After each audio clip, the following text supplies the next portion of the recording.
Покажи фото.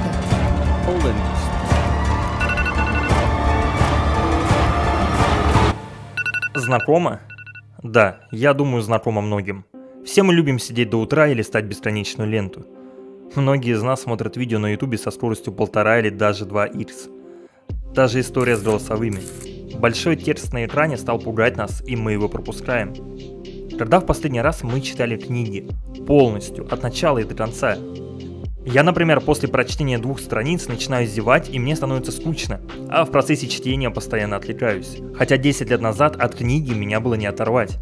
Даже во время игр мы тянемся к телефону, чтобы просто забить свое внимание, пока идет загрузка. А как вам просмотр 2-часового фильма? Вы сидите без попытки залезть в смартфон. Даже создатели сериала «Ведьмак» намеренно сделали сериал тупым, чтобы большая часть аудитории смогла его понять. Мы отказываемся от причинно-следственных цепочек и линейного повествования, которые представлены в книгах. Зрителям нужны чистые эмоции, голая эмоциональная смесь. Эти люди выросли на TikTok и YouTube, а они прыгают с видео на видео. Нам правда стало сложнее концентрироваться. Мы чаще прокрастинируем, стали более невнимательны и менее социальны. И всему этому есть объяснение. Клиповое мышление. Первые предпосылки упоминания клипового мышления были в книге Маршала Маклюина «Даллартера Гутенберга». Развитие электронных средств коммуникации возвращает человеческое мышление к дотекстовой эпохе, и линейная последовательность знаков перестает быть базой культуры. И если тебе тяжело было дослушать даже этот отрывок, то это тоже признак клипового мышления. В американской культуре термин «clip culture» начал активно упоминаться в 2006 году, когда появился YouTube. Один из основателей этой платформы, Чет Херли, в своей статье упоминал, что успех YouTube — это краткосрочное внимание у зрителей, ищущих мгновенное удовлетворение, отличное от традиционного телевидения. Но приемы клипового монтажа использовались еще до появления TikTok и YouTube, в середине 80-х годов. Клиповый монтаж, или как его еще называли MTV Style Editing, поначалу использовали в музыкальных клипах и рекламных роликах. К концу 90-х годов такой стиль стал чаще появляться в кино и телешоу. Наши телешоу тоже использовали такой стиль. Помните необъяснимо, но факт? Одной из фишек программы был именно быстрый и рваный монтаж, и часто бессмысленные кадры. Но как же они затягивали.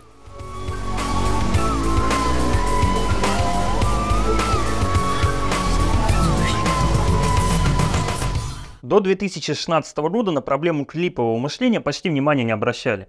Но именно в тот год появился TikTok, который задал тренд на короткие видео и быстрые эмоции. Многочасовые посиделки за телефоном, бесконечная лента не прошли для нас бесследно. Существует 2 типа мышления – линейное и клиповое. Или, как считает британский специалист по исследованию современных технологий Джеймс Мартин, есть люди-книги и люди-экраны. Люди-книги получают большую часть информации из книг и больших текстов. Они обладают более глубокой концентрацией внимания. Во время разговоров они меньше отвлекаются, не торопятся и всегда помнят, о чем идет разговор. Они мыслят строго и линейно, мысль идет одна за другой. А вот люди-экраны получают информацию через соцсети.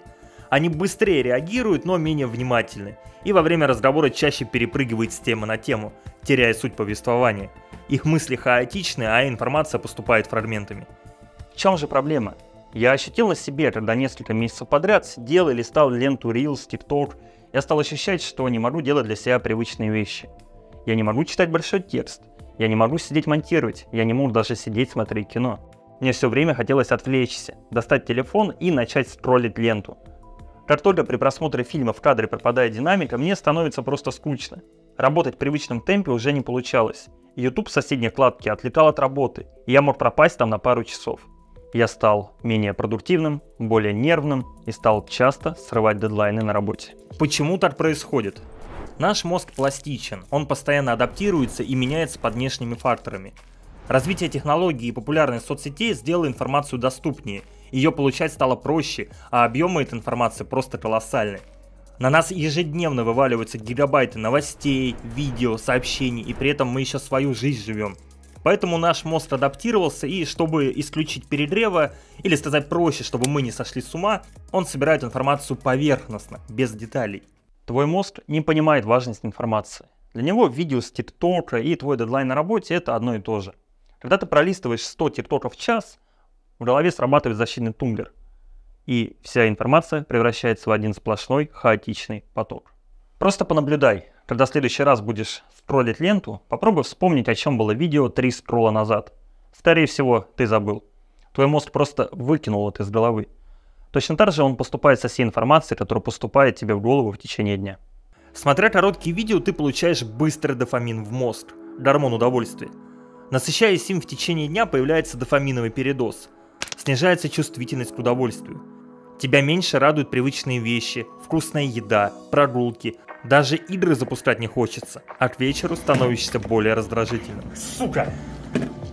Переизбыток дофамина – это тема для отдельного видео. Но если сказать коротко, то это то, с чем сталкивается каждый современный человек, проживающий в городе. Излишний дофамин вызывает депрессию, апатию, скачки настроения в течение дня и кучу других ментальных проблем.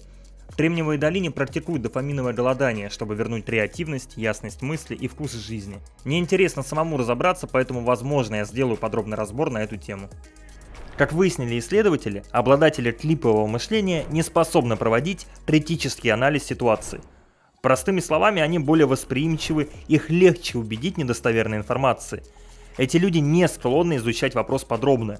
Им достаточно услышать что-то, и этого будет достаточно, чтобы они поверили. Получается, что большая часть активных пользователей соцсетей легко внушаемы, хотя многие из них скажут, что это, конечно же, не так.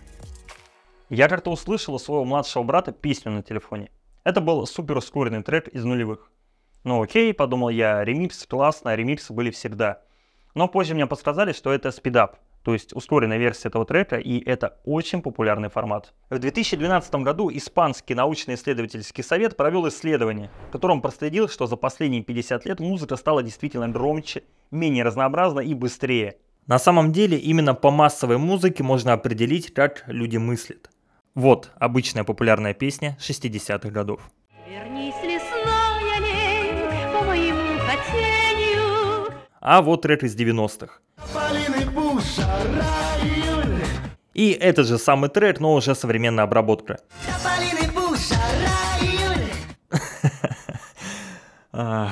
Нет, это не я ускорил песню, это на самом деле такой жанр, и это действительно слушают.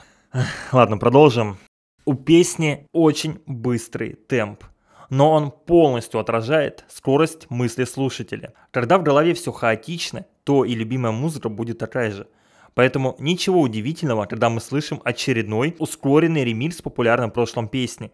Она отвечает современным стандартам, и зумеры охотнее будут ей делиться, чем оригиналом, который для них более примитивен и медленный. Сейчас все набросятся и скажут: мне 15 лет, я слушаю Фрэнка Синатру, все нормально. Да, возможно, ты и слушаешь. Но я говорю об общей массе людей. Исключения есть, на то они и исключения. Тут важно добавить, что дети и так гиперактивны, у них более подвижная психика, в отличие от взрослого. Поэтому так и получается, что они любят спидапы. Но так было не всегда. Я пробежался по первым ссылкам Гугла и понял, что СДВГ и излишняя активность мозга еще 50 лет назад не была такой проблемой у подростков и детей. Конечно, это не самый надежный источник информации, но что-то мне подсказывает, что так оно и есть. А вообще, лично я люблю slow reverb версии песен, в отличие от спидапов. Хорошо, мы поняли, что короткие видео это плохо, но что не так с поколением Z и Альфа? Сейчас мне 29 лет. В детстве я читал книжки, и интернет появился лишь в 14. Но и с его появлением я пытался понять, как устроены игры, пробовал программирование, 3D, и я привык погружаться в процесс, привык фокусироваться и выполнять что-то долго. Это уже взрослым я столкнулся с клиповым мышлением и на себе ощутил разницу. А теперь представьте, вы родились в 2010 году, с самого детства у вас в руках планшет, запущен детский YouTube-канал и бесконечная лента. Зумеры и альфа-поколения не знают, как думать по-другому. Клиповое мышление выработалось у них, как только появилось мышление. Эти дети гиперактивны, внимание очень сильно скачет, они в расфокусе все время. Как правило, они не читают книги, не ведут соцсети, редко выходят на улицу, и им тяжело дается школьная программа. Вот на этом моменте давайте сделаем акцент. Традиционная школьная программа сделана для людей с линейным типом мышления. Тебе скучно, ты зеваешь на уроке, домашка дается сложно, хотя ты и не считаешь себя глупым. Ты вполне способен решать сложные задачи, но по-своему.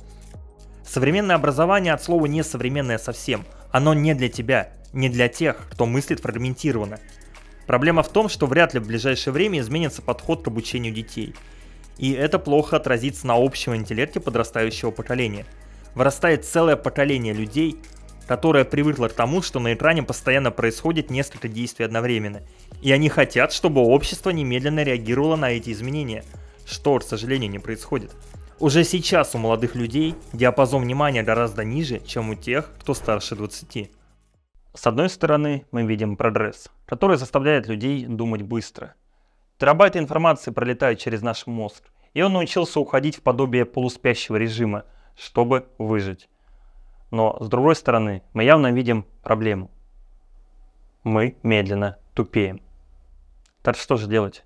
Во-первых, принять это. Как бы мы ни старались, но идти против прогресса – это остаться на обочине.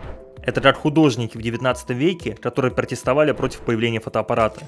Но и это не значит, что с этим ничего не нужно делать. Проблема именно в передозировке такого досуга. Одно дело, когда ты листаешь ленту все свое свободное время, и другое, когда ты читаешь книги и иногда заходишь посмотреть смешные видео. Важно понимать, что процесс изменения мышления легко обратим. С нашими мозгами ничего страшного не случилось. Им можно поменять способ мышления без особых усилий. Некоторые способы я опробовал на себе, и это действительно сработало. Первое. Попробуйте цифровой детокс. Кардинальный способ – это просто не заходить в соцсеть несколько недель. Но я советую все-таки не так кардинально, а просто почистите свои подписки, избавьтесь от плохих новостей и минимизируйте количество часов нахождения в социальных сетях. Второе. Путешествуйте. Именно в момент путешествия я почти не захожу в социальные сети, и мозг начинает разгружаться от информации. А длительная дорога как медитация – идеальный способ побыть со своими мыслями. А если нет возможности путешествовать, то просто гуляйте. Катайтесь на велосипеде или занимайтесь спортом. Третье. Если уж вы смотрите YouTube, то смотрите долгие видео. Научно-популярные, попробуйте разобраться в какой-нибудь сложной теме. Поначалу, да, будет скучно, но со временем вас затянет. Конечно, не всех, но попробовать стоит. Четвертое. Читайте. Глубокое чтение – это лучший способ тренировки линейного мышления. Лучше всего будет, если вы будете читать художественную литературу. Мне хватило около 2 недель таких правил, чтобы мой мозг перенастроился.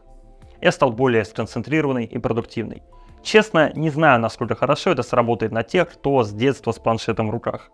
Но я надеюсь, что зумеры, смотрящие это видео, просто попробуют. Поверьте, это изменит ваши мироощущения. Какой же итог? Не хочу звучать как старые деды, что поколение уже не то, но клиповое мышление – это большая проблема 21 века, которую мы пока еще не осознали. Мы медленно тупеем и не против этого. Но ты измениться можешь. У каждого есть мечта или цель, на пути которой мешает лень, неспособность сконцентрироваться или банально ты не можешь сделать первый шаг. В следующий раз, когда ты будешь листать ленту Reels или TikTok, просто вспомни это видео. И попробуй сделать для себя что-то непривычное. А я знаю, у тебя получится. Да, с прогрессом бессмысленно бороться, но это можно контролировать. Например, уменьшить клиповую нагрузку на мозг. Или научиться использовать клиповое мышление для быстрого обучения. Нужно научиться балансировать, а не отлетать во что-то одно. Мне очень нравятся слова Стэнли Кубрика. По мере того, как мы начинаем полагаться на компьютеры в качестве посредника в нашем понимании мира, именно наш собственный интеллект превращается в искусственный интеллект. Подумай над этим. Надеюсь, видео тебе понравилось. Жду твои комментарии. Дальше больше.